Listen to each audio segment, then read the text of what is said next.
I know, mas magiging proud siya kung binenta ko to kasi mas maraming matutulungan. Sa mga nirequest na sa akin na sana bilhin ko raw at nung na-order ko na,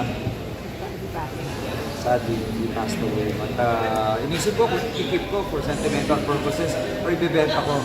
And I know, mas magiging proud siya kung binenta ko to kasi mas maraming matutulungan. It's for the building of the Sampaloc dialysis and diagnostics.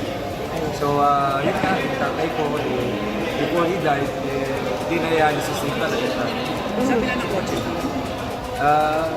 Iba pa namang natira. For me, hindi para ako makaipon kasi I've been giving back more than 10 years. We've been helping others for more than 10 years na. Ito po, dagdag na. Meron na tayong mga SB mobile clinics, complete with laboratory equipments, X-ray, ECG, ultrasound. Meron tayong SB mobile butika na umiikot everyday para magbigay ng gamot sa mga kababayan natin. Ito po, itagdag lang. Para matayuan natin yung iba't ibang mga lugar natin sa Maynila. Unang-una, syempre, sa Sampaloc sa Nawalubang ng Dialysis and Diagnostic Center.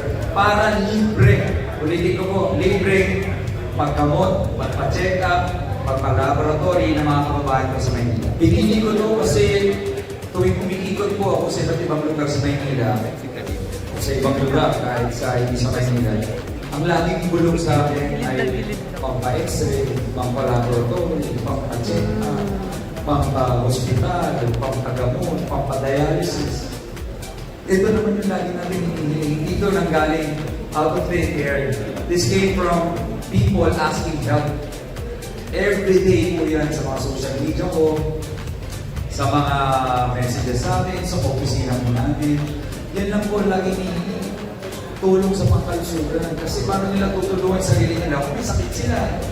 Di ba? Kung wala silang, hindi sila makapagtrabaho, may karamdaman sila. So lahat po ito, bunga ng pag-iikot ko sa grounds, pag-ikot sa labuha ko sa mga kababayan natin. Hindi ko na natigis, hindi ko na naawa talaga ako eh. Kaya sabi ko, kailangan may gawin tayo. May gawin tayong pagbabago, may gawin tayong tulong. May hatid ko itong servisyo to sa kanila.